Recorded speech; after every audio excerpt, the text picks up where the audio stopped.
Good evening, everyone. So good to see you all here. Just give me a moment while I get my computer screen set up. Okay. So I am excited for tonight. This is a conversation that I think is really important, and it's a conversation that I always bring forward at the start of the year for my clients who I'm mentoring, especially in the long-term mentorship, because we want to make sure that when we set our goals for the year, that we're not only clear on where we're going, but also how we're going to get there.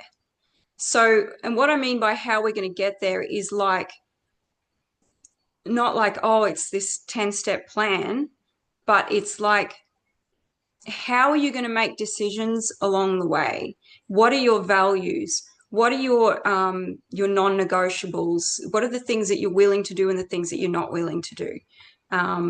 What are your priorities along the way? Like, do you have uh, small kids that you need to consider? And so that is actually quite a high priority in terms of your time allocation and things like that. So,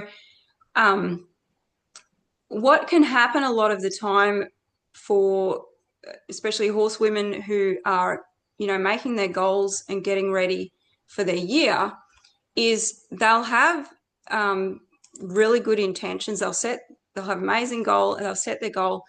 And then certain things will happen along the way that knocks them off of their track. And so, um, and usually that's things that's completely outside of their control. So it might be um, your horse goes lame and you can't get the event that you wanted to go to, or um, your child's sick and in hospital or something like that. And so what a lot of people do is they'll have their goal and they'll get to the end of their year and they'll look at their list and they'll be like, pass or fail. Does anyone do this? You're like, pass or fail. And if it's a fail, then you feel bad for not making it. Whereas, in my opinion, it's far more important that you have, carried out your year or made decisions all through the year that are in alignment with your values and are in alignment with um, how you want to be riding your horse, preparing your horse, training your horse, how you want to even be interacting with other people. And what happens then is when you get to the end of the year, whether you've ticked that off or not, you feel happy with what you've achieved. You have you have things that you can look back on and you can celebrate anyway because you've done it in a way that feels really right for you. The other thing that I find happens, and we'll talk about this a lot more tonight, is especially in the horse world, there's sort of a culture of you should be at this level with your horse at a certain age, or if you've got a certain breed of horse, you should be doing this discipline. Or if you've bought a horse that has great breeding, then you should be competing them and showing them, and you should be fulfilling all of their potential. And so there's this kind of culture of shoulds. People like to look over the fence and be like, you should be doing this or that with your horse. And for me, what it always comes back to is my horse, my choice. Your horse, your choice. Um, your life is different to mine. Your commitments are different to mine. What you want to do is different to what I want to do. So if you own the horse, it's your choice what you want to do with it. And people will have opinions about that. And so what we want to do tonight is actually get clear on what you want to do with your horse or horses, or even doesn't even have to be like a specific goal with your horse, but maybe there's certain things you want to learn or pursue or explore, different ways of training or modalities or whatever. But we want to make sure that it's yours. It's your choice. And we're also going to underpin that with the why behind it and the values and how you want to approach things through the year, so that as you go through your entire year, it actually feels good for you. You're going to get to the end of the year and look back on it and be proud of what you've done and how you've done it, because it brings you joy. You're not going to get to the end of the year having ticked everything off your list and go, well, that was great. I did a lot of work, did all the things, but it's actually not really what I wanted to do. It's what someone else thought I should do. So tonight we're going to jump into that. If you have a pen and paper, that would be great, because you might want to write some things down as we go. You can jump into the chat anytime. I won't be watching it all the time, but I can see it here. I'll be checking it sometimes. You can jump in there anytime, put your answers in if you want, chat with each other if you want. But the main thing is, by the end of tonight, you're going to have like your compass set for where you're going and how you're getting there, and also have more of like a lens through which you're going to make decisions going forward. Does that sound good? Cool. So first of all, you've probably already thought about this quite a bit. First of all, what is your big goal for 2026? Like, what's the first thing that comes to mind? It doesn't have to be too specific, but there'll be something in mind that you've been thinking, like, I want to get to that, I want to do that, or I want to focus on this for 2026. So if you want to just note that down now, we're going to come back to it later. But what's your big main goal or thing that you want to focus on in 2026?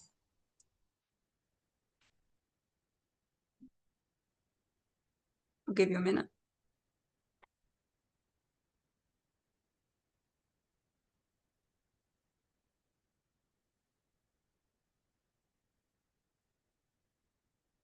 And then next, I want to back up a bit and think about why you got into horses.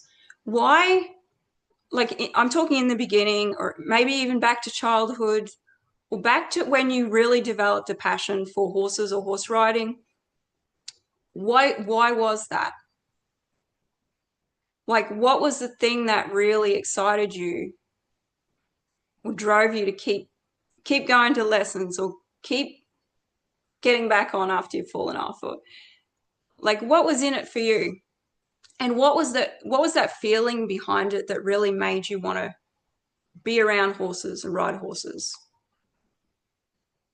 For me, like, I started riding when I was a toddler, basically. I started being allowed to go out mustering with my dad and with my aunties and uncles when I was about 4. So for me, it was just so fun. It was just such an adventure to be out on the cattle station, just out in the paddock on this horse, following the cattle around, chasing something down if it broke out of the mob. There was a feeling of like a freedom, of power, a challenge of like navigating even like where you are in the paddock and how you're going to get back to there, and through creeks and up and down the tableland, like going around the cliff faces and stuff like that. It was just so much fun. It was such an adventure. And so there was a feeling of like partnership. Even though I used to fight with my horses a lot at that stage, there was this feeling of like, we're doing this scary thing together, and I trust them and they trust me. And then later on, that developed more into understanding that I could really develop a real partnership with each horse that felt just like flow, just like fluid, where it was enjoyable for me and them, and there wasn't the fight. And so that's just an example, but you might have something completely different. Um,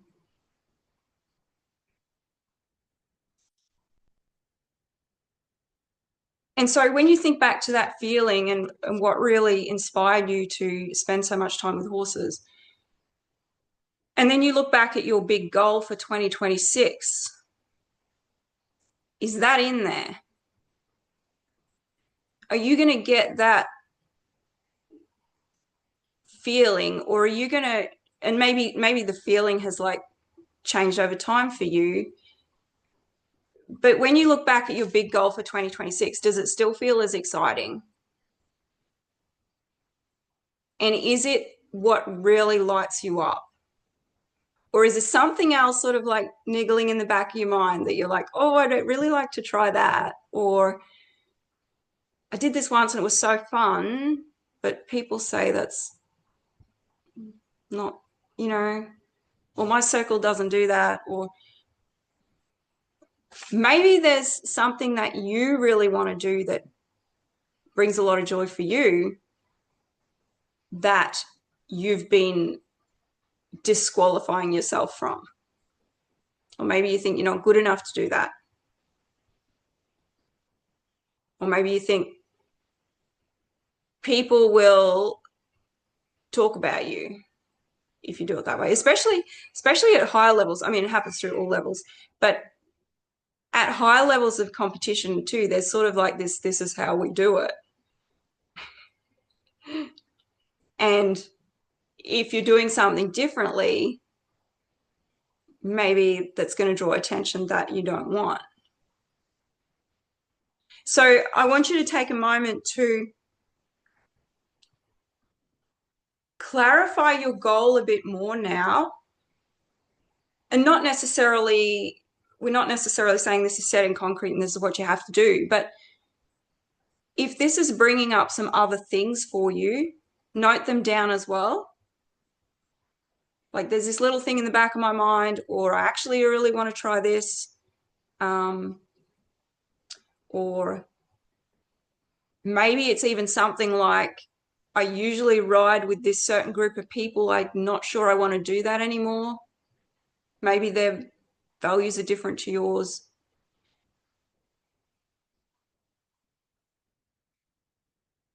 It can be anything. But just check in. Is the goal that you've written down and what you have in mind actually like the full expression of what you want to do in your heart?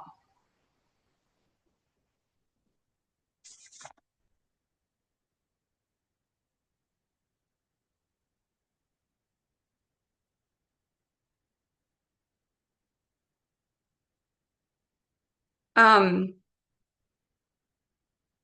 and also, are you really doing it for you, or are you doing it because you feel like you should?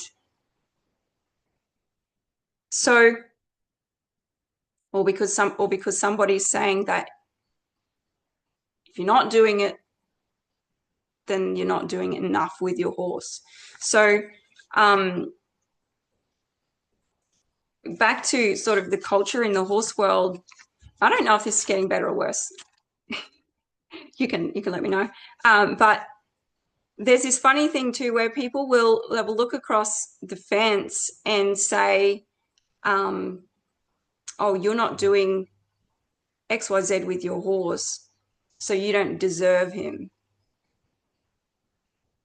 Like several people have told me that they feel that way about their horse, especially if you've got something that's more like well-bred, like I said before, that if you're not doing the thing that most people do with that type of horse, then you don't deserve to have it. Or if you're, for example, taking a little bit of time off to have a baby or something, then you should sell your horse because it's not fulfilling its potential. And And then people like take that on and they disqualify themselves. Instead of actually doing what feels right for them, they'll be like feeling all guilty and setting these goals and trying to do things that just don't align because someone else is saying they should. And this works the other way too. If you are, I don't know, for example, a self-taught rider who is, you've got a lower level horse and you're thinking, I actually want to have a go at dressage, or I want to compete in, I don't know, cowboy dressage or something that other people are like, oh, you're not there, you know, you can't do that because you haven't done all this. You get to do whatever you want. If you want to do it, there's a way. I see some giggles happening. If you want to do it, there's a way to do it. So, and really, I want to talk about this a little bit more because it's a big one for a lot of people, is the guilt that their goals aren't good enough or they owe something more to their horse. And I want to make it clear that the only thing you owe to your horse is to give them a healthy life, like food, friends. What are the things? Food, friends, forage. Already said that. Shelter. It just their basic welfare. That's all you owe to your horse, and they're happy. They're happy.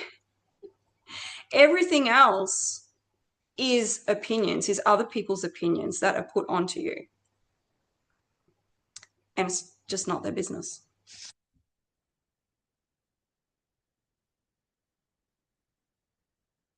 So I mentioned before about hitting your goal and not to look at it like a pass or fail metric.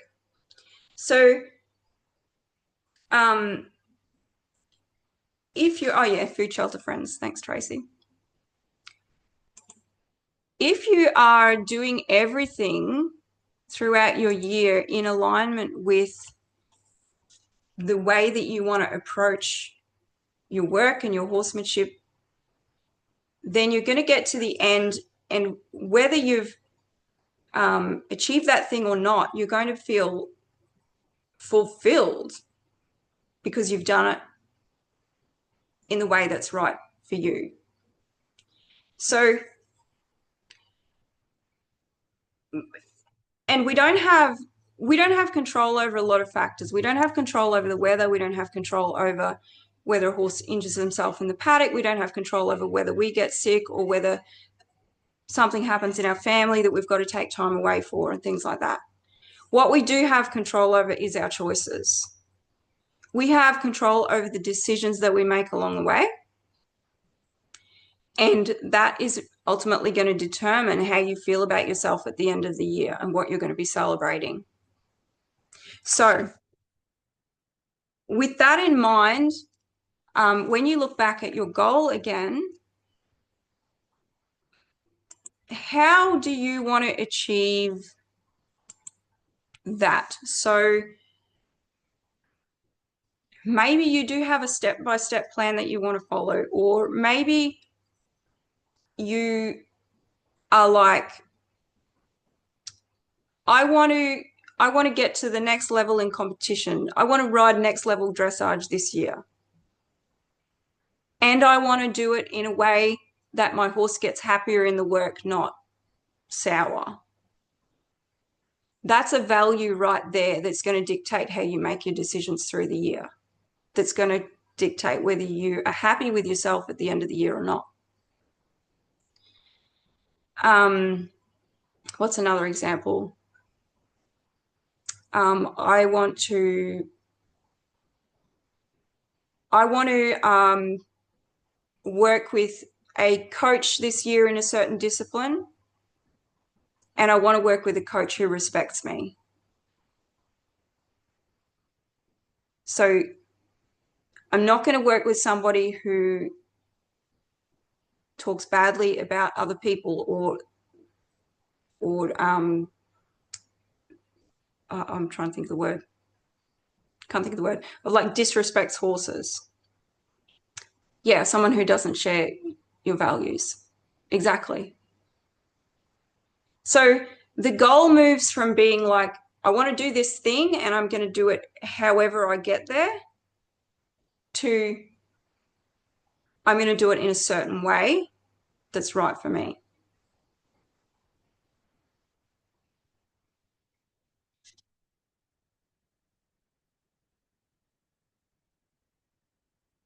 Maybe you want to, I'm just thinking of um, getting back to the example of people with kids again. Maybe you want to um, ride your horse 3 times a week, provided that that doesn't interfere with certain family time that you have.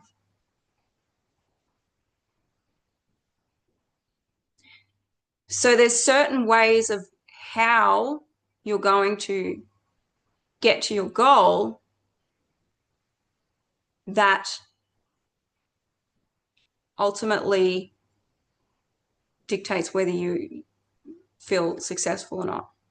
On the other hand, like just talking about family time again, on the other hand, you might be like, I'm going to ride my horses 3 times a week, and I'm going to make sure the family is on board with protecting my time that I have set aside. I know some of you doing that.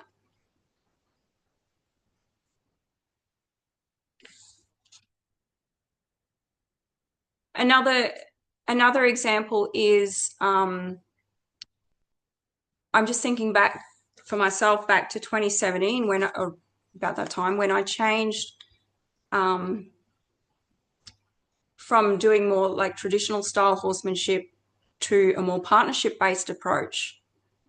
There came a point in time where I was just like, I'm not okay with doing it this way anymore. It doesn't make me happy. I mean, I don't care anymore what other people are going to say about me. And my values that I set at that point, or a non-negotiable, was that I don't push a horse through pain. I don't I don't steamroll over things, a problem that I see that they're having just to get the result. I know I can, but I'm not doing that anymore. See you, Catherine. I see you heading off. Um,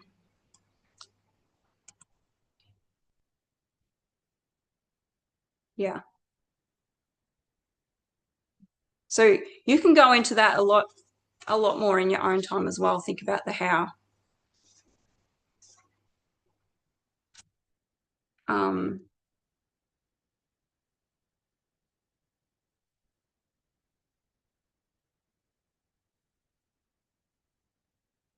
and that is really going to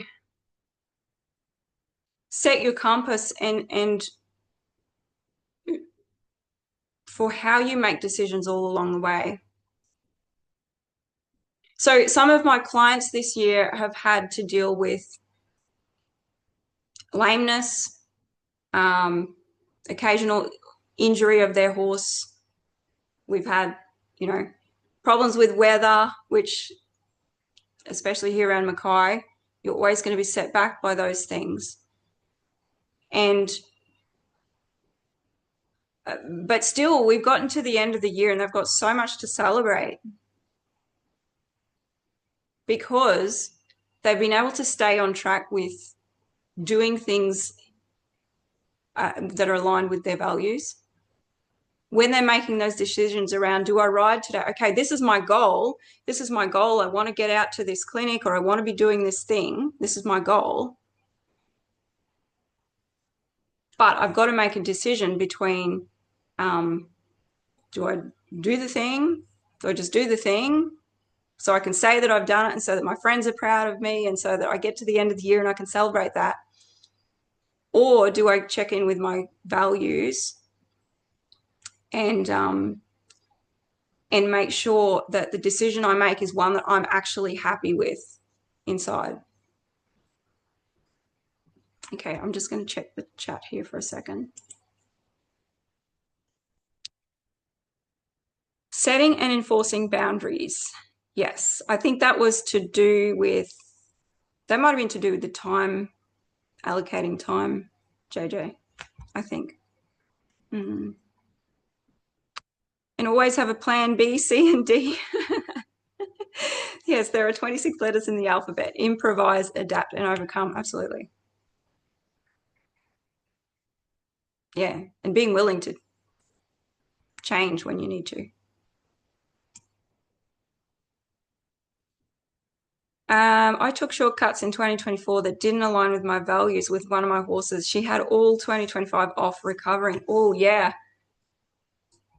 Yeah, and that's tough. I've been there as well.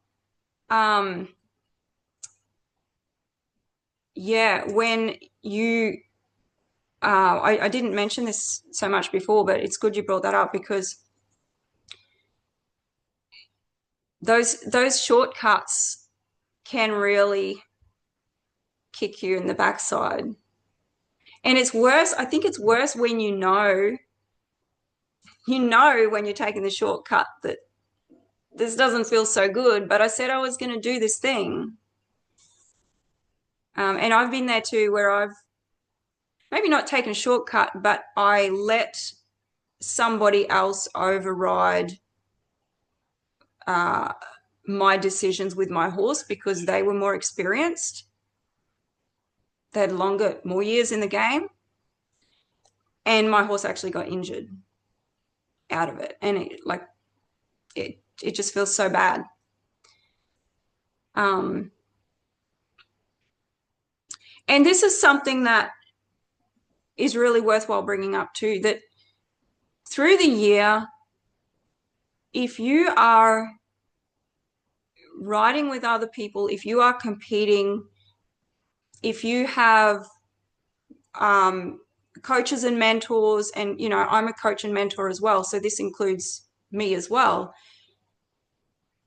but you have so many different opinions, different pressures coming in on you around what you should do, even if you are a very independent person.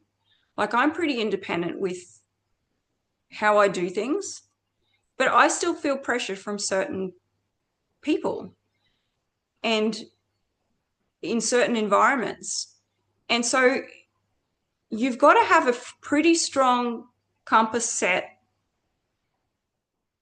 on knowing where you're going and how you're going to do things to not deviate from that in the moment when you're under pressure or when people are watching you.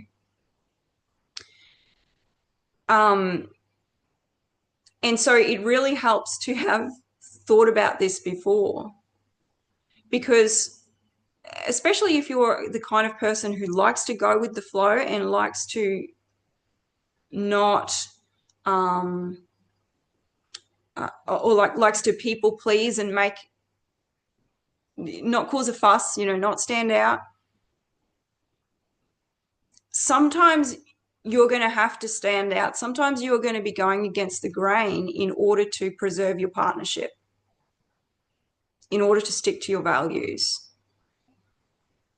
And you've got to have the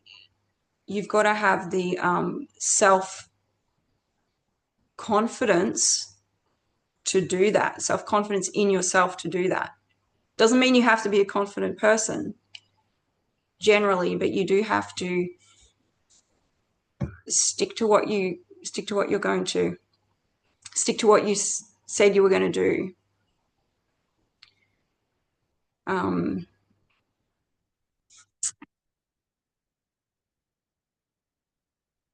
And I wrote this, you might have seen in the post that I put out, I wrote about this, that it's worth holding on to your values and your integrity, even if other people don't get it. Because at the end of the day, you're the one who's taking your horse home. You're the one that's got to get him back on the float again. You're the one who is having to put the work back in. And I'm not sure who it is, but it's AME in the comments here said, had to take a year off to recover. from doing things that she knew wasn't right, you're the one that's going to put in the blood, sweat, and tears again to repair where you might have damaged your partnership. And you know your horse better than anyone else does.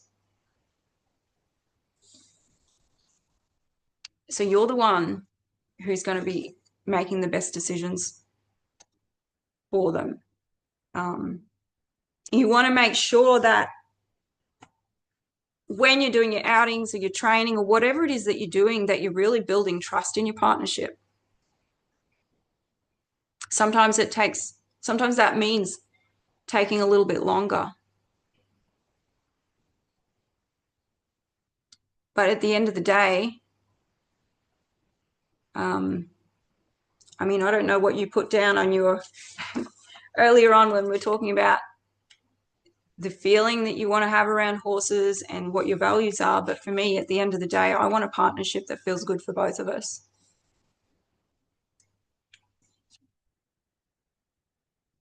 And that's what I always support my clients in as well. So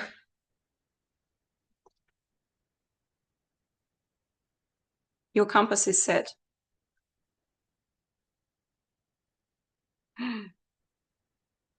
If there's anything that you want to discuss with me, not on here, feel free to reach out. If you want to talk about 2026, Anita, it's Anita. Yeah, that had that comment before. Yeah, the relationship going backwards and the vet bills are not fun when you take shortcuts. Absolutely. Absolutely. Thanks for sharing that. Yes, so if you've been following along, your compass is now set. Of course, take time after this if you want and through the year to check back in with yourself. Make sure that you are on track. Make sure that what you've put down at the start of the year is actually still true for you and what you want to be doing. There's nothing wrong with changing course. And if you want support with that, obviously stay following my page, keep an eye on me in all the places, jump on my email list. And I do have a couple of spots available for mentorship. So for my long-term mentorship for a year long, so through all of 2026, which is where I can really support you with this long-term across all the events, things that you're doing, across the different things that you want to try with your horse and all of that. My job as your mentor is to not only help you with the coaching side of things, like the actual skills side of things, but also making sure that you are on track with what you want to be doing and that we're nurturing your partnership as a priority along the way as well. And I also have my partnership reboot program, which is the place to reboot your partnership. If you're not happy with how things are between you and your horse, that's the place to do that.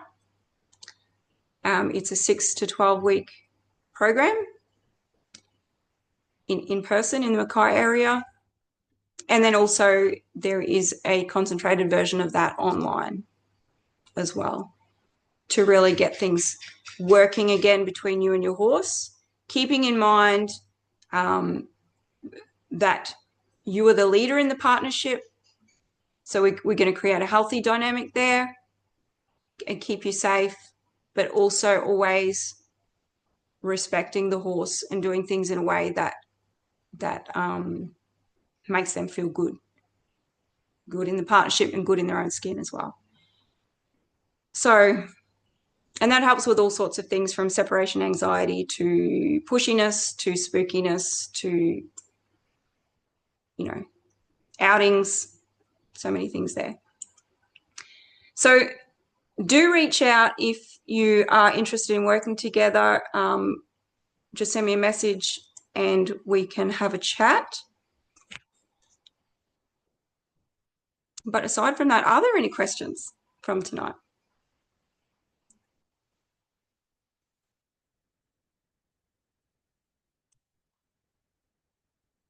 Did you come up with anything new?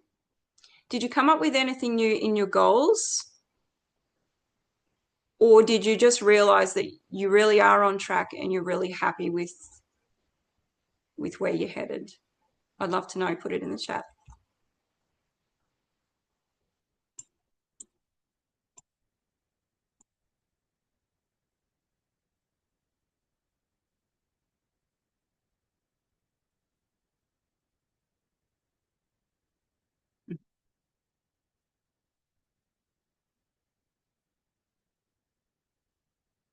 Because I think it's so interesting. Sometimes we'll have the goal. It's like, yep, that's what I want to do this year. But then when we go a bit deeper, it's like, oh, actually, I want to do a bit of this, and or I just want to have more fun. Just want to have more fun with my horse. I want to go into it with a different energy where it's really about this is my time with my horse. It's not about what somebody else think of me or what does or am I doing enough?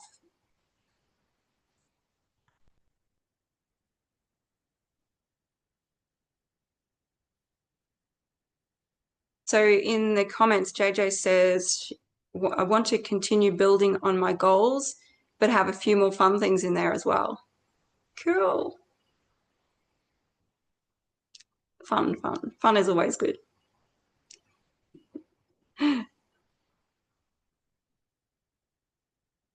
Yeah.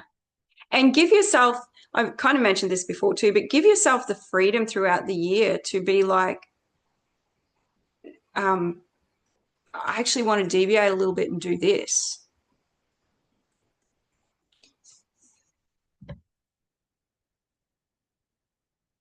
Anita says, thinking of the why, the adventure, and the partnership for me as to what keeps me enjoying horses is super helpful, and ensuring the goal aligns is so powerful. Yeah. Yep. Yep. Definitely. I think just speaking for myself as well, because obviously my horses are my work as well. And so there's a lot of sort of structure in how I think about things and how I approach things. And it's so good for me as well to take a step back, think about the fun in it, or like just trying new things, even in a certain riding session with my horse, like doing something that I wouldn't normally do. I don't know, taking the bridle off and having a play at riding without the bridle or something like that. That's not part of the training plan, but it's something that is like fun for me. What I like to do, or the way I like to approach all the horses that I'm working with, is through the mindset of creating a partnership where I could go cantering around the paddock without the bridle if I wanted to. And I'm not saying my horses are at that level, but creating the partnership through that lens, that's a possibility for us if we keep going. So this is just a good reminder for me too, to like play more with those fun goals as well. Tanya says, happy where we are, restarting what's ahead, or happy where we are, restarting what's ahead, and that may change as we progress forward and fun new things. But definitely agree, fun to be had, adventures and places to be discovered. Awesome, Tanya. Oh yeah, find new things. Yep. Remembering the fun, especially in the hard moments when you're not following the crowd and it can feel so hard. Yeah.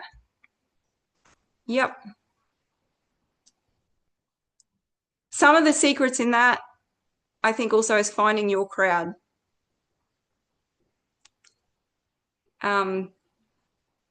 Staying into contact with the people who get it, who like, even if they're not the people that you ride with, but just having people in your corner who understand why you're doing what you do and the approach that you have. But yeah, ultimately, you've got to have your own back.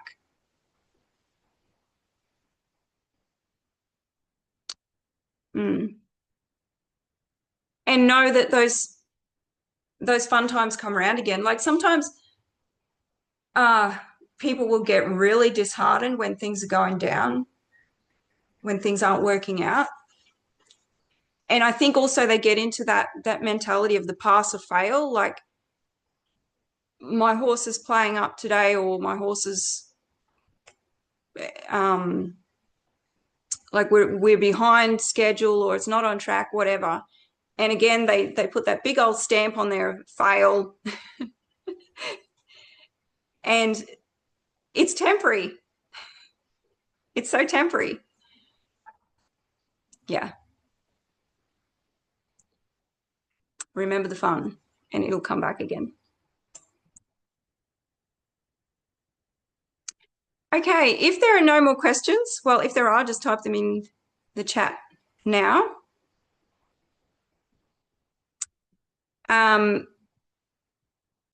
But if there are no more questions, we will close out.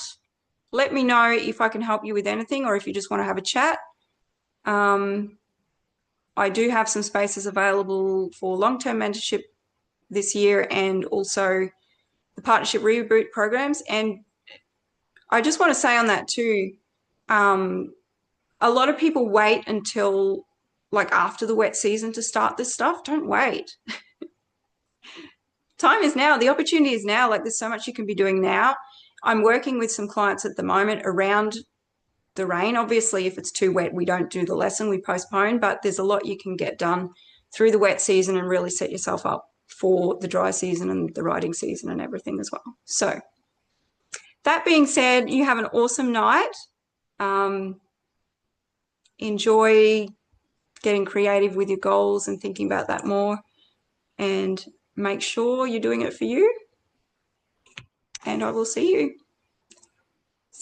through 2026, crushing it. Good night, everyone.